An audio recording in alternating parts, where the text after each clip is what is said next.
Boa noite, amados irmãos. Graças e paz a todos. Hoje nós, então, daremos prosseguimento às nossas breves meditações nos Salmos, conforme nós fazemos sempre nas nossas reuniões de oração.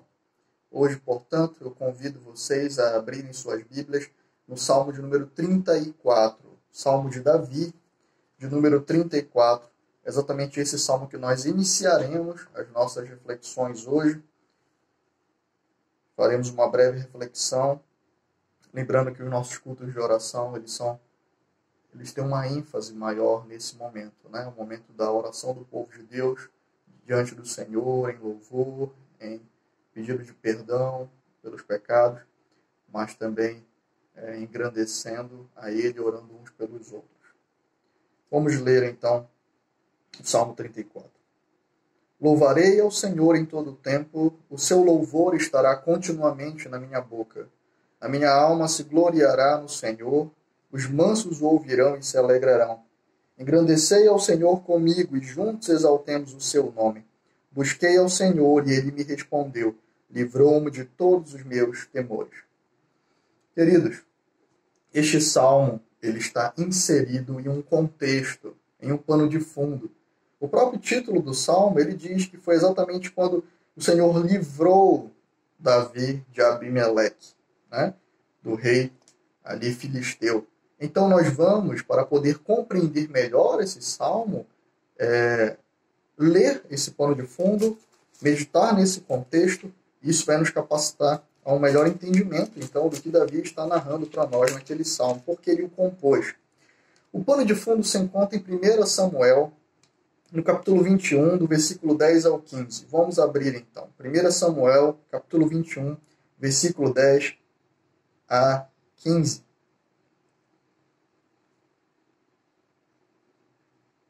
Abimeleque ou Aquis também, né? O rei de Gate. Olha só o que diz a palavra do Senhor, meus irmãos. E Davi levantou-se e fugiu aquele dia diante de Saul e foi a Aquis, rei de Gate. Porém, os criados de Aquis lhe disseram, não é este Davi, o rei da terra? Não se cantava deste nas danças, dizendo, Saul feriu os seus milhares, porém Davi os seus 10 milhares? E Davi considerou essas palavras no seu ânimo e temeu muito diante de Aquis, rei de Gate. Por isso se contrafez diante dos olhos deles e fez-se como doido entre as suas mãos e esgravatava nas portas de entrada e deixava correr a saliva pela barba. Então disse Aquis aos seus criados, eis que bem vedes que este homem está louco. Por que me trouxestes a mim? Faltam-me a mim doidos para que trouxesseis a este, para que fizesse doidices diante de mim? Há de entrar este na minha casa? Capítulo 22, 1. Então Davi se retirou dali e escapou para a caverna de Adulão, e ouviram-no seus irmãos e toda a casa de seu pai, e desceram ali para ter com ele. Meus queridos, observemos então esse contexto. Se nós lermos, e eu recomendo que vocês façam isso, a partir do capítulo 15 de 1 Samuel, nós vamos ver que nós temos um processo acontecendo aí. O Senhor ele rejeitou Saul, tá? Ele retirou a sua unção dele por causa da sua perversidade, mais especificamente num capítulo onde ele, ao invés de esperar Samuel para poder oferecer os sacrifícios, em virtude da vitória sobre os filisteus, o que ele faz? Ele mesmo vai lá e realiza o sacrifício. Algo que era proibido aos reis, algo que pertencia somente aos levitas. O Senhor, então, naquele momento, ele rejeita Saul. No capítulo 16, você vai ver o Senhor escolhendo e ungindo Davi. Nos capítulos 17 e 18, você vai ver Davi, ele matando Golias, ele ganhando fama, se aproximando de Saul, sendo um seu servo muito próximo. E à medida que isso acontece, Saul, então, ele começa a ter ciúmes e inveja de Davi. Até que ele tenta matar Davi. Isso se dá no capítulo 19, de maneira tão brutal, que no capítulo 19, no versículo 10, versículo 9 e 10, diz que um espírito mau, ele toma Saul, e Saul ele tentou encravar Davi na parede com a sua lança. Para vocês terem uma ideia de como foi aquele ato de fúria. Iniciando dali, então, uma perseguição começa a se abater sobre Davi por parte de Saul. com a ajuda de Mical e de Jonatas, Davi, então, ele vai conseguir fugir da presença de Saul e das emboscadas e dos mensageiros que Saul enviou para matá-lo. Então, no capítulo 21, essa história se inicia com Davi fugindo da presença de Saul e indo até a Nobe, ao sacerdote Aimeleque. Vamos ler. Então veio Davi a Nobe, capítulo 21, versículo 1, ao sacerdote Aimeleque. E Aimeleque, tremendo, saiu ao encontro de Davi e disse-lhe: por que vens só e ninguém contigo? E disse Davi ao sacerdote Aimeleque: o rei me encomendou um negócio e me disse: ninguém saiba deste negócio, pelo qual eu te enviei e o qual te ordenei. Quanto aos moços, apontei-lhes tal e tal lugar. Agora, pois, que tens à mão? Dai-me 5 pães na minha mão, ou o que se achar. E respondendo o sacerdote a Davi, disse: não tenho pão comum à mão. Há, porém, pão sagrado, se ao menos os moços se abstiveram das mulheres. E respondeu Davi ao sacerdote e lhe disse: as mulheres, na verdade, se nos vedaram desde ontem e anteontem, quando eu saí. Os vasos dos moços eram santos, e de algum modo é pão comum, sendo que hoje santifica-se outro no vaso. Então o sacerdote lhe deu o pão sagrado, porquanto não havia ali outro pão, senão os pães da proposição, que se tiraram de diante do Senhor para se pôr ali pão quente no dia em que aquele se tirasse. Estava, porém, ali naquele dia, um dos criados de Saul, detido perante o Senhor, e era o seu nome Doeg, o Edomeu, o mais poderoso dos pastores de Saul. E disse Davi a Aimeleque: não tens aqui à mão lança ou espada alguma? Porque não trouxe à mão nem a minha espada, nem as minhas armas, porque o negócio do rei era apressado. E disse o sacerdote: a espada de Golias, o filisteu, a quem tu feriste no vale do Carvalho, eis que está aqui, envolta num pano de trás do éfode. Se tu a queres tomar, toma, porque nenhuma outra há aqui, senão aquela. E disse Davi: não há semelhante, dama. Observe, então, e eu gostaria de explicar algumas coisas aos irmãos. Davi, então, tomado de pavor, ele vai até o sacerdote. E chegando até o sacerdote, quando ele é questionado sobre o porquê ele está ali, o que ele faz, ele mente a Aimeleque. Ele diz que ele estava em uma missão, ele diz que ele saiu tão apressado dessa missão que ele não tomou nem comida e nem armas. E então ele diz que Aimeleque deveria então entregar a ele o pão sagrado, né? O pão da proposição que estava ali. Um pão que somente os sacerdotes eles poderiam comer e ninguém mais. Davi, então, pega a espada de Golias e depois de mentir para o sacerdote, Davi ele vai até o rei de Gate. Por que Davi faz isso? O rei de Gate, Aquis, ele era um dos maiores inimigos de Israel. Provavelmente o que se passou na cabeça de Davi foi: bom, eu vou até o inimigo do meu inimigo, porque lá eu vou achar abrigo junto desse homem. Mas prestem atenção, quando ele chega até Gate, os criados de Aquis, no versículo 11, eles fazem uma consideração que desperta a mente de Davi. Eles dizem, no versículo 11, não é este Davi o rei da terra? Não se cantava deste nas danças, dizendo: Saul feriu os milhares, porém Davi os seus 10 milhares. E Davi considerou essas palavras no seu ânimo. Que erro fatal! Davi ele foi até um dos maiores inimigos de Israel para buscar auxílio. Só que, queridos, meus irmãos, entendam uma coisa. Davi, ele era o grande algoz dos filisteus. Ele era aquele que matava seus 10 milhares. Ele era muito mais temido que Saul. E esses homens levam, então, um dos homens mais temidos, um daqueles que tem dado trabalho ao povo filisteu, e ele leva esse homem desarmado na presença do rei de Aquis. O que acontece?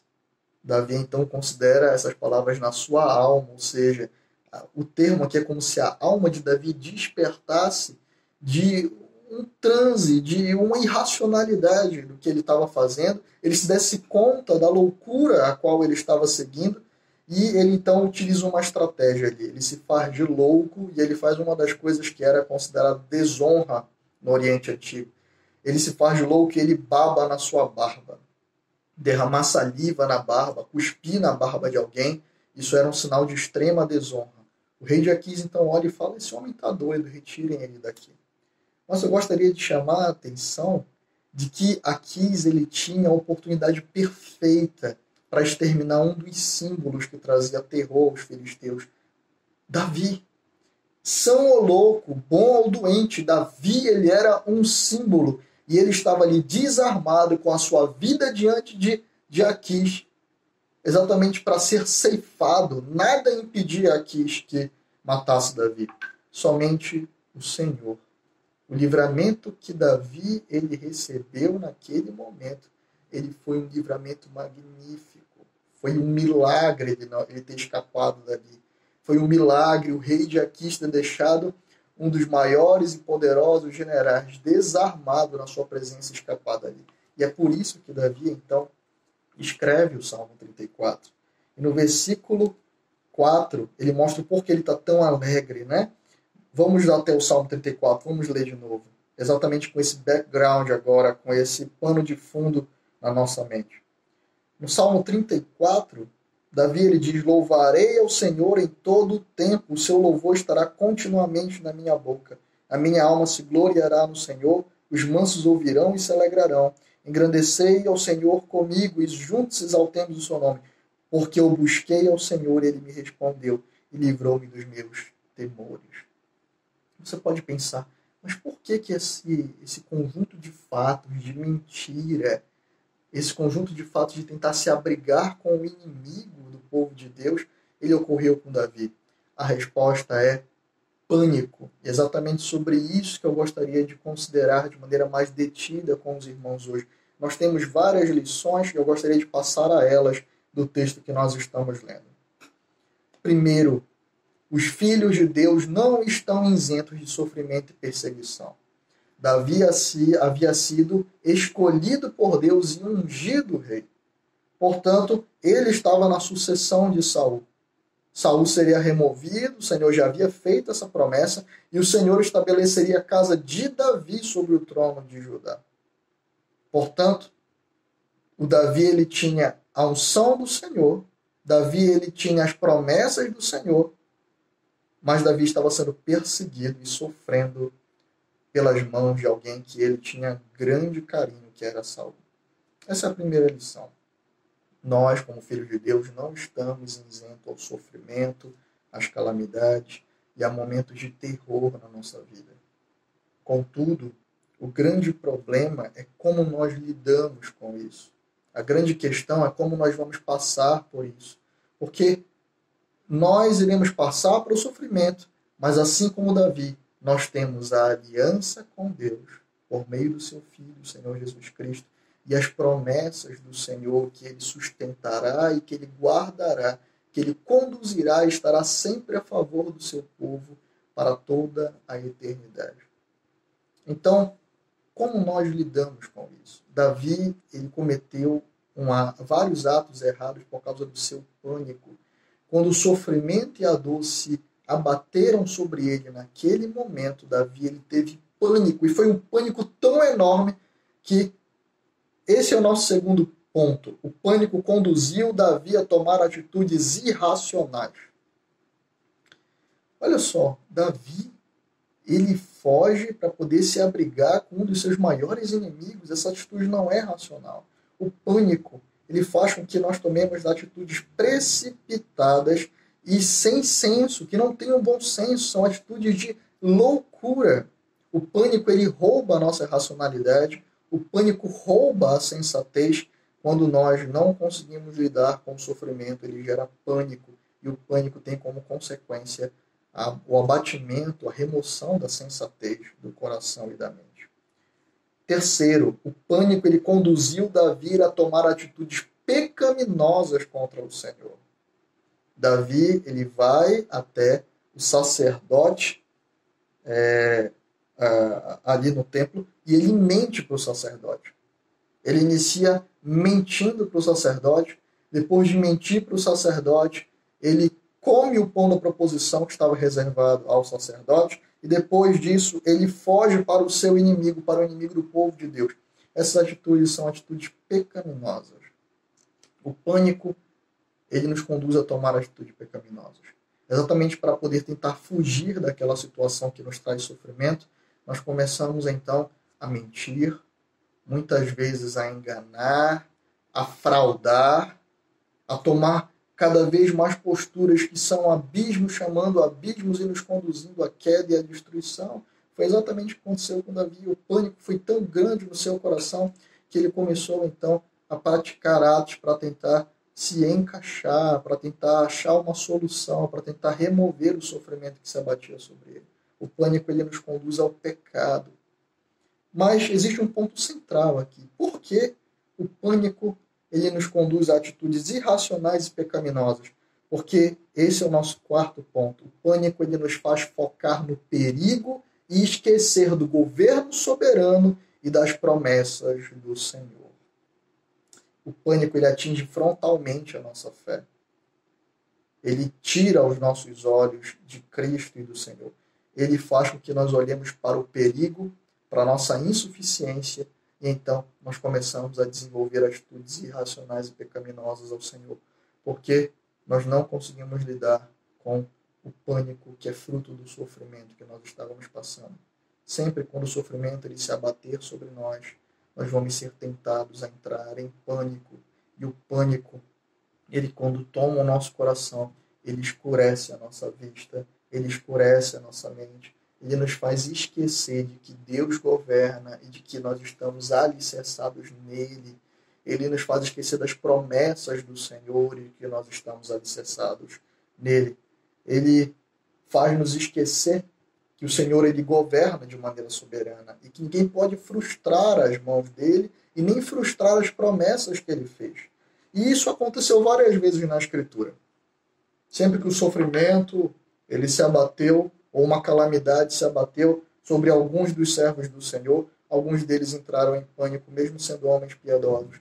Elias entrou em pânico quando ele começa a ser perseguido por Acabe e Jezabel, até que o Senhor então o consola e o restaura para poder fazer o seu serviço ao Senhor. Os apóstolos, eles entram em pânico.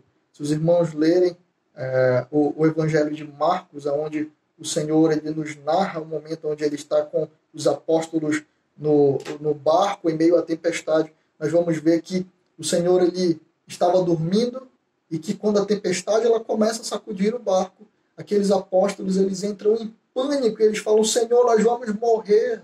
O Senhor fala: por que vocês temem? Porque vocês são homens de pouca fé. O pânico ele atinge a nossa fé e ele nos faz esquecer de que nós pertencemos a esse Senhor, a quem o vento e o mar lhe obedecem. O Senhor ele ordena que a tempestade para e o mar e o vento então lhe obedecem. Os apóstolos falam isso depois. Quem é esse homem que até o vento e o mar lhe obedecem? Ele é o nosso Deus, ele é o nosso Senhor Jesus Cristo.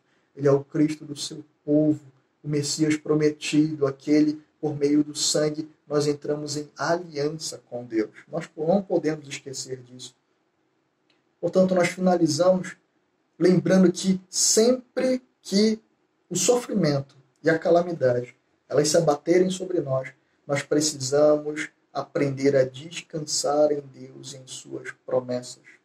Em momentos de pânico, fuja para Cristo. Ele vai receber você, ele vai transformar o seu coração, se você ainda não é alguém transformado. Se você já é um crente, ele vai lhe restaurar, lhe fortalecer para poder passar pelo sofrimento e fugir do pânico. Se você é um crente, portanto, lembre-se de quem é o seu Senhor. Nesses momentos de crise, de pânico, de momentos de calamidade que nós estamos enfrentando hoje, não deixe que o medo tome o seu coração, que os temores eles frustrem a sua vida com Deus, que eles levem você a abandonar, a baixar os olhos de quem o Senhor é e do que Ele tem prometido e feito em favor do seu povo. Lembre-se disso, que o Senhor Ele governa e que as suas promessas não podem ser frustradas. Se você é um ímpio, você é tomado pelo pânico, porque você não tem nenhum refúgio seguro. Sem Deus, você não tem refúgio algum.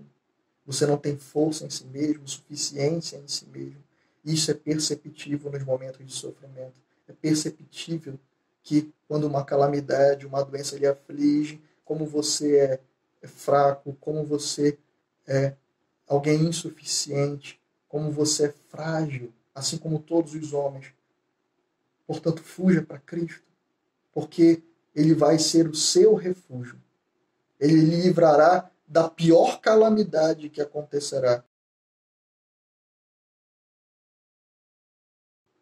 Será o dia de juízo do Senhor. Se você é um ímpio, lembre-se de algo. Somente em Cristo você poderá encontrar refúgio. Somente em Cristo você poderá encontrar segurança verdadeira. Toda a força do próprio braço, todos os recursos dos homens são insuficientes para privar você do sofrimento. E, acima de tudo, Ele livrará você da condenação vindoura e da ira eterna de Deus, da punição eterna do Senhor. Exatamente porque essa é a pior calamidade e o pior mal que pode se abater sobre você. Mas se você estiver com Cristo, nada poderá separar você do amor de Deus, nada poderá remover você, nada poderá atingir você, porque você será preservado para a eternidade. Portanto, devemos fugir para aquele a quem está no controle de tudo, aquele até que as ondas e o mar lhe obedecem. Vamos ao Senhor em oração. Deus amado e querido, Pai eterno e santo, te agradecemos por mais essa reflexão. Te agradecemos, Senhor, pelas lições que tu nos ensina por meio da tua palavra. Que o Senhor guarde o nosso coração de, em meio ao sofrimento, entrar em pânico e esquecer de quem tu és e das tuas promessas, ó Deus. Guarda o nosso coração nesses momentos de crise. Lembra-nos que tu és o nosso Senhor, que nos sustentará, que as tuas promessas são garantidas a nós. Mas também desperta o ímpio, Senhor, porque ele é insuficiente em si mesmo. Ele é insuficiente em seus recursos. E ele não escapará do juízo eterno e da condenação, Senhor, se ele não buscar o teu Filho, Senhor Jesus Cristo, que governa sobre todas as coisas e tem poder para salvar, redimir e sustentar para sempre o seu povo. É o que nós pedimos nesta noite, no nome santo de Cristo. Continuamos abençoando a nossa igreja, Senhor. Abençoando os membros de nossa igreja, aqueles que têm congregado, escutado o teu evangelho, Senhor. Nós te suplicamos, nos guarda em meio a esses tempos, nos sustenta e nos fortalece para a glória e honra do teu nome. É o que suplicamos em Cristo e te agradecemos. Amém e amém, Senhor.